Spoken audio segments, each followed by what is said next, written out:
I want to take a moment today to get on my soapbox, and I don't mean my literal soapbox that I stand on in my videos to make myself seem taller. I mean my figurative soapbox, where I kind of lecture people.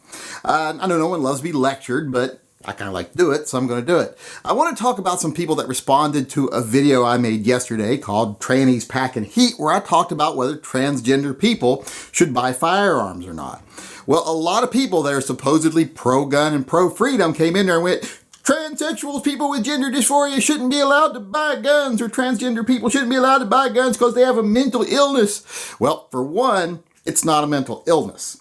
You're allowing yourself to decide it's a mental illness, even though I'm willing to bet you probably don't have any real medical or psychological credentials. You're allowing yourself to decide it's a mental illness when it's not, and therefore justify taking away their gun simply because you have a reason that you don't want them to have guns, because it's making you use a different logic than you would use in most situations, I think. And just a word to those of you that really got it irate about it.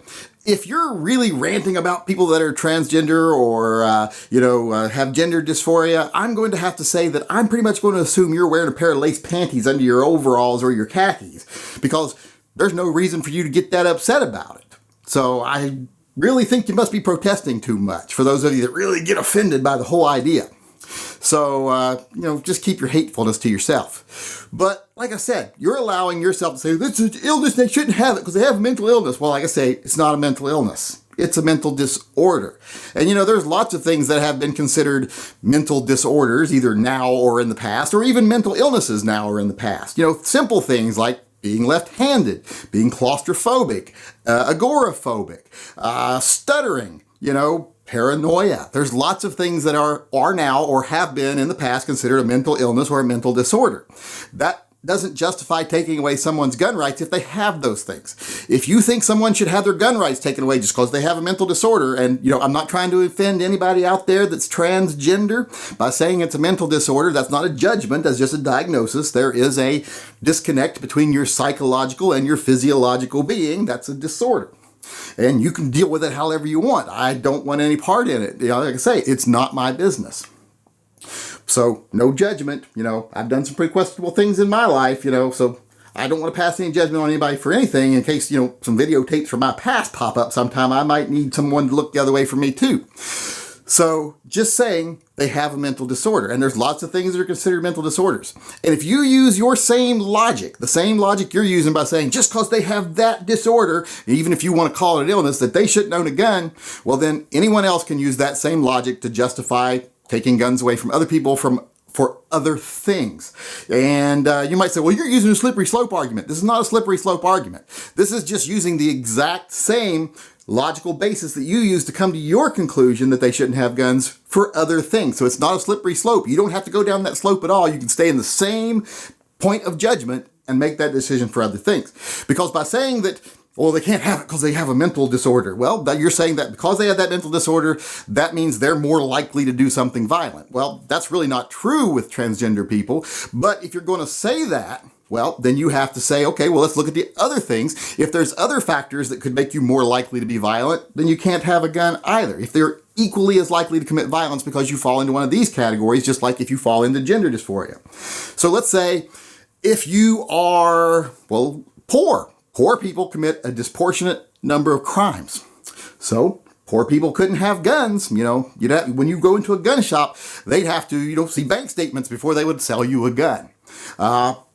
Minorities commit a disproportionate number of crimes, mostly because of that first part. But, so if you went in and you were a minority, well, you wouldn't be able to buy a gun. So there you go, unless you proved you had enough money, because minorities have enough money, they don't commit crimes. So if you were a minority, if you were really wealthy, then you could buy a gun.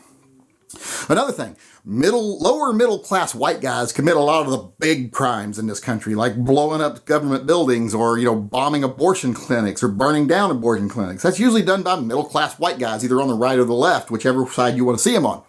So clearly we can't let those guys have guns, using the same logic that you use by saying, because someone has gender dysphoria, they can't have a gun. So can't let those people have guns. Well, a lot of people say, well, the reason we can't let transgender people have guns is because they have a high rate of depression and suicide. Well, lots of people have high rates of depression and suicide. Lots of other factors contribute to that. And like I said, that is situational, not psychological. The cause for that is because of the way they're treated because of their disorder, not because of the disorder itself. And that also spreads on to other things. If transgender people didn't have to worry about being discriminated against or physically attacked, like maybe if a gun on their hip gave them a little bit more confidence to get through their day without being fearful, then maybe they wouldn't have such high rates of suicide and depression. But there's other things that have high rates of suicide and depression. Who commit suicide at a higher rate? Single people, unemployed people. Unemployed people also commit a higher rate of crime. So maybe people that are single or unemployed shouldn't be allowed to have a gun. You go to the gun shop, you got to bring your significant other, and you got to prove you got a job. So maybe we have to do that at gun shops. Something else that makes someone more likely to be depressed, seriously depressed, people who suffer from depression at a really high rate, fat people. So I guess all gun shops, using your same logic, either we deny fat people guns, or, we at least put scales in gun shops where if you get on it and you're, say, heavier than Rosie O'Donnell, you definitely can't buy a gun. If you're heavier than Gwyneth Paltrow, you can only buy like a 5-shot revolver. So that same logic would apply right there because, being fat means you're more likely to be depressed. And that's the only thing that really has any merit with the transgender issue, them being depressed and committing suicide. More so, obviously, fat people would fall into that same category. You would be okay with denying them gun rights. Really ugly people. Now, I hate to say this, but really ugly people do have problems in life. They struggle with depression, etc., because, they're fugly. If you're fugly, and you know it. And a lot of people will be like, oh, that's not fair to call people fugly. I'm sorry, some people are just unfuckable. And if you've got a problem with that, if you think, oh, it's not fair to say, well, don't argue in their defense. Like Bill Burr says, go fuck one of them. If you feel so strongly that that's a horrible thing to do, you would do them more of a service by fucking them than by complaining about me saying they're unfuckable. So go fuck an ugly person. If it really bothers you that bad, I don't think many of you are going to go do that. So ugly people, and they got to look at themselves in a mirror every day. So they have, problems. So maybe we should have an attractiveness scale for people to buy guns using that same logic that you used to justify transgender people not having a gun.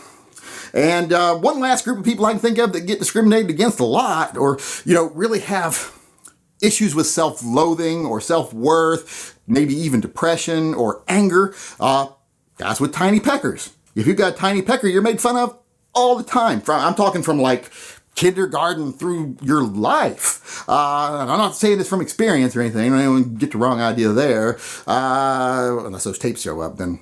But if you got a tiny pecker, maybe you shouldn't be able to buy a gun. Maybe we should have all gun shops. They got to have like a ruler marking there on the counter, and you got to whip it out before you can buy a pistol. I think most guys that have problems with trannies would probably have a problem with that too. So, but that's your logic. So I just don't like when people say stuff like this, when they abandon their principles based on their own bigotry. And I'm not calling people, well, I am calling people bigots, but I'm not here to change your mind or call you any names. I'm just saying maybe evaluate your position. If your own personal bigotries make you make a decision regarding one group of people that you wouldn't make to another group of people that fit the same criteria, you might want to reevaluate because it makes you a hypocrite and it makes you a weak case for gun rights. It makes you someone no one can really listen to. So, like I say, I'm not trying to change your opinion. I'm just trying to make you think about it. Try to apply your logic evenly across the board. And if it doesn't, then don't apply it at all. Because when it comes to gun rights, you don't get to pick and choose. You don't get to select, like, I don't like these people, so they shouldn't have guns. Because that's what the anti-gunners have been doing forever that we bitch about. And that's what they would love to be able to do. So you're just feeding into their mindset. So if you support gun rights, then support gun rights for everyone. Everyone that is not an actual threat to other people, that's not an active threat to other people, that haven't committed violent crimes, who aren't incarcerated, who aren't mentally incapable of dealing with their own normal daily activities. If they don't fall into those categories, it doesn't matter what they wear, what they have in their pants, etc., even what religion they are. Until they actually commit a crime, they should be allowed to own a gun. They should be able to exercise all their constitutional rights if they're a citizen of these United States. So think about that for a while. Think about the logic you use with issues like transgender people and see if that might also be able to be turned around and used against you.